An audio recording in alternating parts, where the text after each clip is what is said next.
Click. We're back. Oversteer TV, the podcast. Oversteer TV online, the podcast. Got to get it all in there. I'm here, Tony Castner, and of course, what wrong way? Jeff Brown, Jim. formerly known as Casting Couch, Jeff Brown, and one day we'll tell you that story. We'll give you the elevator story. How's that?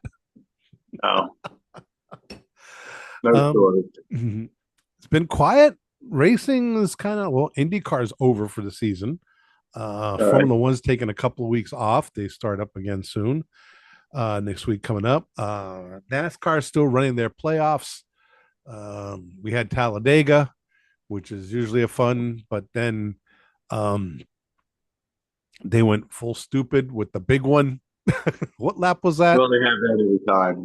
You know, if you go to Talladega, there's going to be the big one. Just a matter of when, not if, but when.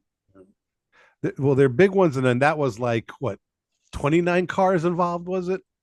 Yeah, I think it was the biggest of the big ones. Yeah. I think that's the most ever involved in one crash.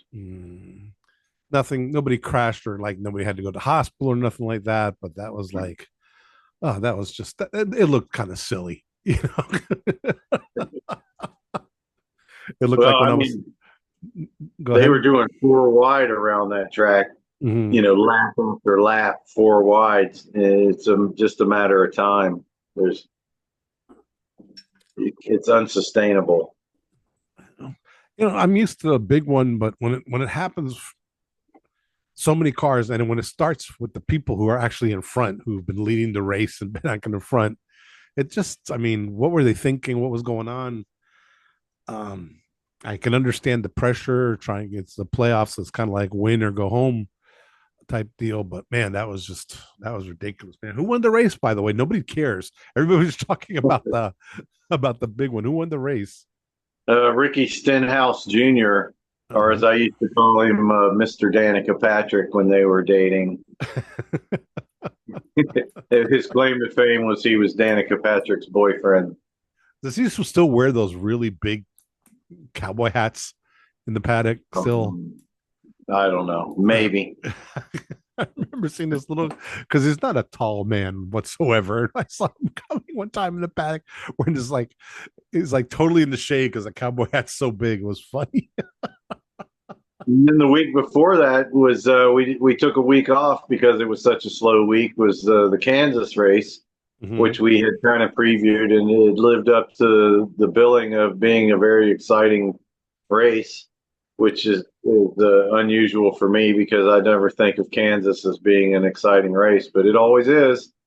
And then our South Florida guy won that one, Chastain, the watermelon farmer from wherever it is over on the West Coast. I forgot what town is he from. Over there by Fort Myers, but it's still South Florida. Was it Mamackley? Mamackley, that's it. Yeah. I can never remember that. Oh, congratulations to him! Because have you ever been to Mamackley? I have. Oh God, that's a depressing town. There's nothing there. It's just farmland. You know, watermelon pad. You know, that's just they grow watermelon. In fact, Immokalee grows most of the produce and vegetables for the entire country all winter. Yeah, that whole area there. The town itself is the actual city center. Migrant worker town. There's really nothing there. Yeah, there's nothing there. It's a lot of. They had a big meth problem there, though. That's for sure. Which is hilarious because it's right next to a town called Santa Maria. I don't know if you've ever been to that place. I have not been to Santa Maria. I've heard about it, and it's And Google it, people, and you'll find out what we're talking about. It's a strange one. It's strange, but it's not bad. It's I mean, actually, if there was ever a place that if you were like a Stepford wife, you know, wanted to start the Stepford wives, you would want to go there. Actually, I had dinner there one time. We went there and go, let's go get something to eat. And we went there and had dinner in this very nice restaurant. People were very nice. The food was good. So I'm not going to complain. It was just a little creepy though. um, so with not much going on, we want to talk about last week, especially it became in the news again. Um, the whole charter system. NASCAR started first, and now IndyCar wants to do it. In fact, wasn't the Michael Jordan's team, aren't they suing NASCAR about the charter system now? They are suing them in an antitrust lawsuit. They've got the top antitrust lawyer in the country. Mm-hmm. I think his name is Jeffrey Kessler. He's represented, the NFL. He's just represented anybody and everybody that's Yeah. involved in an antitrust lawsuit. He is the top guy, and that's who they got. So I don't expect them to lose, Mm-hmm. but NASCAR doesn't lose very often. They don't go down easy. Yeah. That's for sure. And what's he suing for exactly? I mean, what is his? Well, they're claiming that NASCAR has a monopoly, Mm-hmm. and they're using unfair practices with the teams. That they're not paying the teams fairly, Right. and I can see their point. Mm-hmm. I think it was Jeff Gordon. I saw an interview with Jeff Gordon a while back, and Jeff Gordon now is the president of Hendrick Motorsports. Mm-hmm. Rick Hendrick doesn't really run Hendrick Motorsports anymore. Jeff Right. Gordon is the top guy. And he said that Hendrick Motorsports has not made a profit in the last 10, 15 years. Hmm. They literally have been bleeding money. Right. And a large part of that is due to the charter system that the NASCAR is keeping a majority of the money raised, Right. and the only money that they do share money with the teams, but it's not enough. So the Mm-hmm. teams, the only way they can make money is through their sponsorships, Mm-hmm. and it's kind of unusual that you would have Hendrick Motorsports, which is the top team Mm-hmm. in the sport over the last 25 years, Right. and could have any sponsor they want, and they're bleeding money because they Mm-hmm. can't make any money in the sport. Mm-hmm. So I understand that NASCAR is doing what they want to do for NASCAR, and they're Mm-hmm. protecting their own profits. But if they're going to put teams out of business, or they're going to make it impossible for teams Right. to make a profit, Mm-hmm. then they're shooting themselves in the foot, in my opinion, Mm-hmm. because in order to sustain that series, you have to put the teams and drivers in place to be able to make a profit, to make a living that they can hand down to their children. That's what the big Denny Hamlin and Michael Jordan. Of course, Michael Jordan's like almost a billionaire, Mm-hmm. but Denny Hamlin's not a billionaire, Mm-hmm. and he has invested, everything he claims he's invested everything he has into this team, and he just wants a guarantee that he's going to be able to recoup his investment. Mm-hmm. He said he doesn't want to be mega rich or anything like that, but he does want a way to recoup his investment, which Mm-hmm. is not unreasonable. That's not an unreasonable thing to want. Mm-hmm. To play devil's advocate here, Okay. um, for some of the top teams, okay, Michael Jordan's team, Hendrick Motorsports, losing money.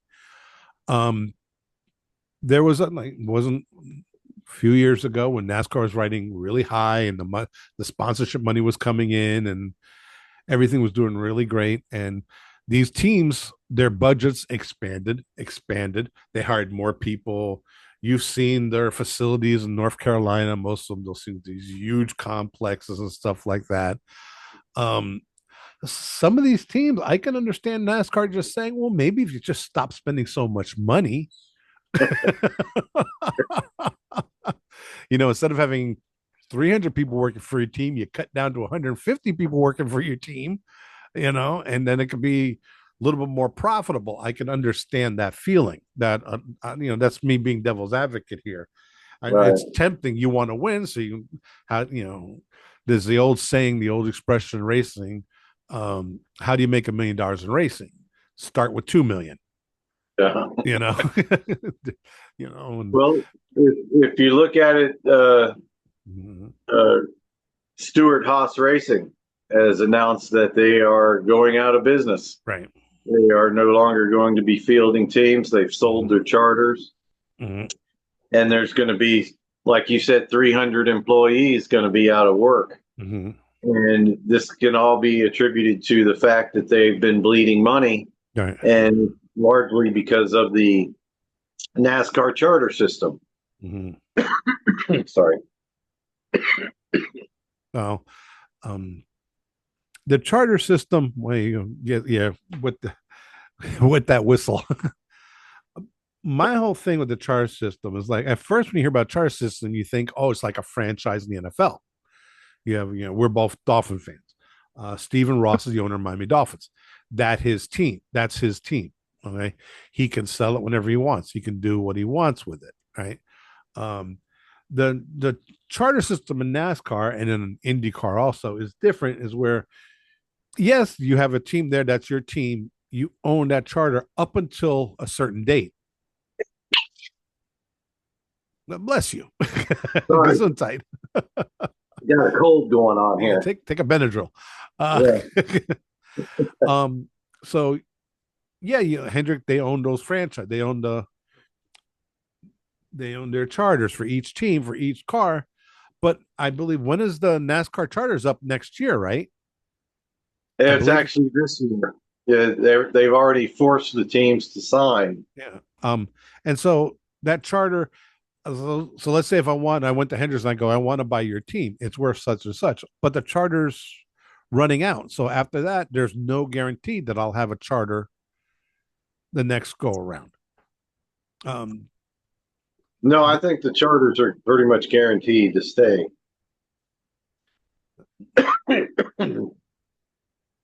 Well, I don't know how have the charter or have it taken away. I don't think. I think that the charters are good.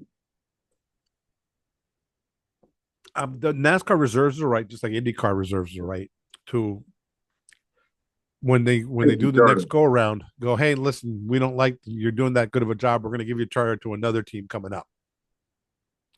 They could do that. Where in the NFL or Major League Baseball, or we saw it with the LA Clippers when they took away the team from the owner. They go, yeah, we're taking away your team, but they didn't take it away. They just told him you got to sell. And so he walked away with $900 million. But the new owner has to be approved by all the other owners. Right. In the charter system, the only people who approves it is NASCAR. Right. They're the ones who say, and like IndyCar just announced a couple weeks ago, their charter system, which is pretty much similar to along the NASCAR lines, where 25 cars get their charter. They want to limit. I think they only want to have 27 cars per race, except Indy. So there's going to be two cars running out there. They're not going to have a charter. The charter applies if you're one of the charters, you get on the immediate. You can start every race. You don't have to qualify. If you don't qualify, you just start in the back, except Indy 500. Indy 500, all bets are off. You still got to do one of the 33. You have to qualify in the top 33. Yeah, to make it. Yeah. The interesting thing is the charter. You can sell your charter if you have one, but IndyCar gets a cut of that charter if you sell it also. So basically, Roger Penske can say, yeah, you can sell it, but I want my cut. I want my taste. The IndyCar charter system, I think, is a hybrid of the NASCAR charter system. Right. I think they kind of looked at it and kind of tried to exclude the things that they didn't like and keep the things that they did like. Mm-hmm. like there's no charter fee in IndyCar. Mm-hmm. They'll give you the charter for free. At this Whereas first round, yeah. NASCAR, you have to buy the charter from NASCAR. Mm-hmm. Well, and the NASCAR charter system is also on what they're taking what F1 did way back with Bernie Ecclestone. It was, I forgot what years, like around 98 or 97, around there, I believe, where they got the top 10 teams who were there, and they go, okay, they go, this is it. They signed a new agreement with all the teams, these 10 teams, 2 cars per team. That's it. You own your team, you're in F1. All right. You can sell the team. All right. If you decide to quit, they will fine you ridiculous amounts of money too. So it's like you can't leave. Yeah. But that's pretty much they started with 10 franchisees and they still have that system now. That's where Michael Andretti and all that stuff trying to get a new franchise to get all the teams to agree with it. That's a whole nother story. They all get a cut from every season. They all make ridiculous amounts of money. I mean, I think even like if you come in last place for your team, you're still making close to $100 million. All right. Um, the teams themselves, the, the teams in the back, they're valued at close to $1 billion each. Yeah. Okay. Don't even think about it. What would it be cost to buy Red Bull or to buy McLaren or uh, Ferrari? I don't even think there's enough money to buy Ferrari in the world. And so I think NASCAR looked at that and they go, hey, that's a pretty cool idea. Let's do something similar to that. Let's do our charter thing. Um, but I believe they have a lot more control over it. They can take it, move it around, do a bunch of stuff um, that if you I could see why a lot of teams balked at doing the charter. Same with IndyCar. Supposedly for IndyCar, for this charter system, well, after all the negotiation and everything, there were 2 teams that still were saying, no, no, no, we want to do it. And Penske supposedly himself got on the phone, and I am probably somebody woke up with a dead horse's head in their bed. Yeah. Well, it looks like NASCAR brought in the new agreement Mm-hmm. and gave them 24 hours to sign. Yeah. Not enough time to have your lawyer read over through the agreement. Mm-hmm. Uh, yeah, I can see that. That's the way NASCAR does business, and Yeah, it, they're essentially holding a gun to their head, saying, "Sign this or else." yeah, I think that's what Penske did too in IndyCar. Sign it or that's it. There's the door, and it's And it. which is a monopoly. I mean, that's the exact same. They control everything, Mhm. and there's nothing anybody can do about it. That is essentially a monopoly, which is supposed to be illegal in this country. Well, it's not really a monopoly because nobody's stopping Hendrick Motorsport from saying, okay, I'm not going to run NASCAR. I'm going to run IMSA, or I'm going to run IndyCar, or I'm going to, run midgets somewhere in the Midwest. There But are. with NASCAR owning all the tracks, they're certainly not going to sanction a race from a competing division. They even bought ARCA just so they would not have a competing stock Car car race. Yeah. Yeah. series. I So, I I mean, do agree. it is hopefully a monopoly, and there's nothing anybody can do about it. Yeah. I would say the courts. That's why there's an antitrust lawsuit, because that's the only way Mhm. that it could be broken up. And I don't see that. I think what'll happen is there'll be a settlement out of court Yeah. Mhm. that'll make some changes that will hopefully benefit the teams Mhm. and make them more profitable in order to stay and Mhm. compete and keep the sport strong. Because in my opinion, NASCAR is kind of shooting themselves in the foot by not making it more fair for the teams and the Mhm. drivers. Well, I think The NASCAR. drivers for a long time have been wanting to unionize, Mhm. but I don't think that's going to happen either. I think NASCAR also realizes that okay, maybe they're pushing the line of being a monopoly, but the alternative would be worse for the teams because if let's say the government says, okay, your monopoly, you got to break up. You got to sell your tracks, or you got to do, because Right. NASCAR owns most of the tracks they run on too. Let's say the government says, okay, you have the series, so you got to sell those tracks. You sell those tracks, you're not guaranteeing, there's no guarantee that those tracks will be kept up and managed correctly, and you might losing. Can you imagine if they told NASCAR, okay, you got to sell Daytona? Yeah. Okay, I don't think they'll make them say Daytona, but or whoever, the other tracks, then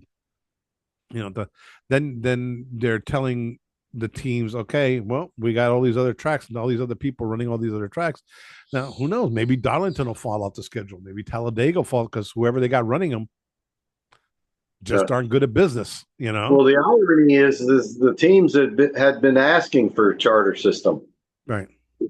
because when the charter system originally came into effect, it actually helped the teams because it gave guarantees that they would be in the race. And that would help them with their sponsorships. Right. Because if you can go to the sponsor and say, no matter what, we're going to be in this race and your name's going to be on this car. And because of the charter system, that guarantees it. So that helped the team as far as sponsorships and being guaranteed into the race. What they're complaining about is the equity of not being paid fairly, while NASCAR keeps the lion's share of the money. Then the teams have to scrounge around for whatever's left, the crumbs that are left over. Yeah.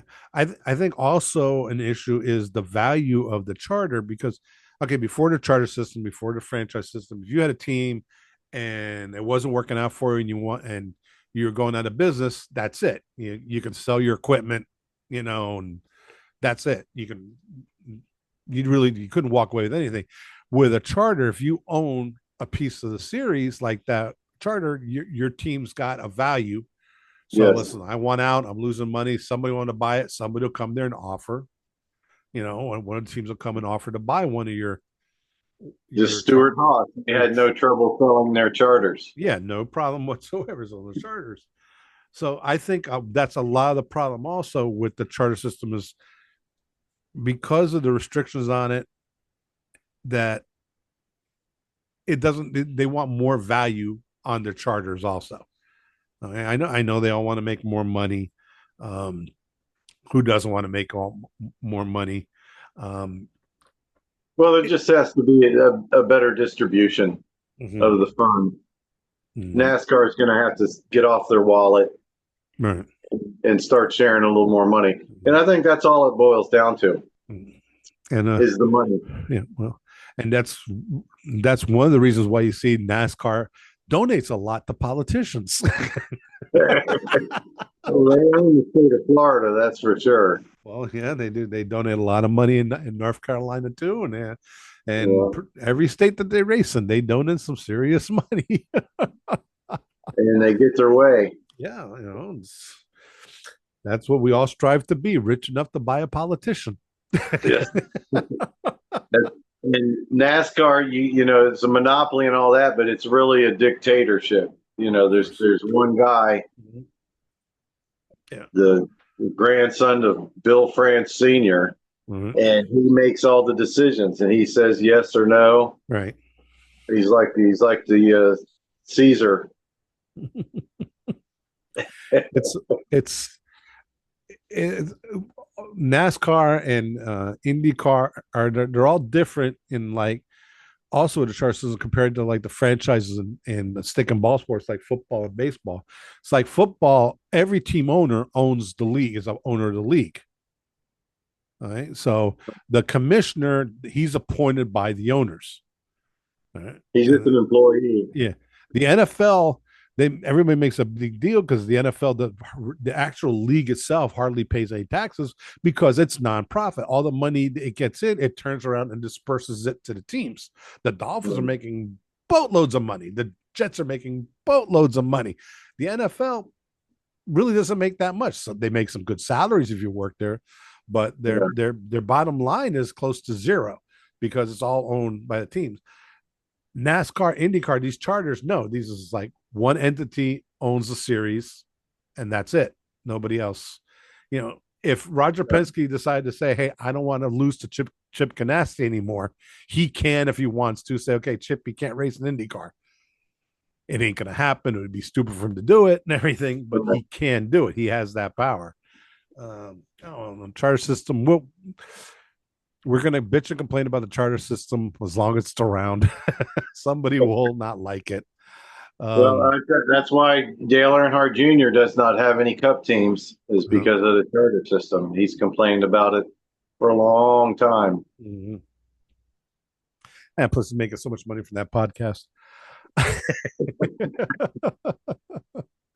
The other big story in racing, IndyCar announced next year, really was a surprise. They're going to have a race in Arlington, Texas, where the Cowboys play. They made a deal with, what's his name?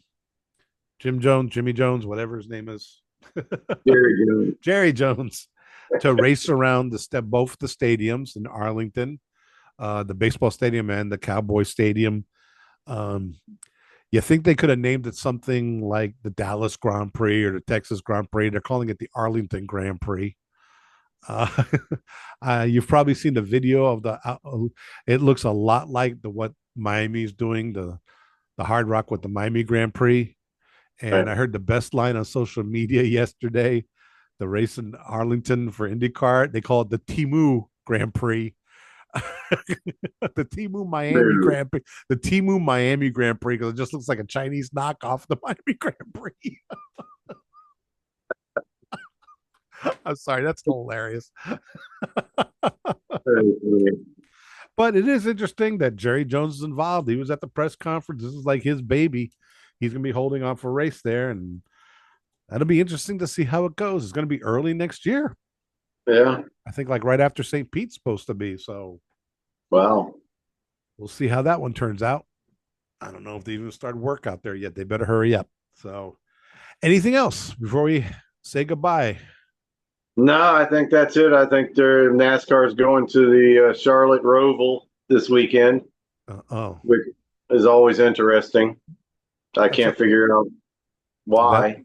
That'll be a lot of paint jobs ruined at that race. Always is. We'll follow that. Formula One, I believe, is at Coda, and we'll talk all about that next week. Thanks for watching us. Thanks for listening to us. Click like, subscribe. You know the drill, guys. Give us some comments, and we'll see you next week on the OversteerTV online, the podcast.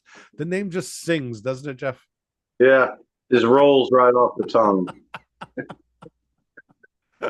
You guys take it easy.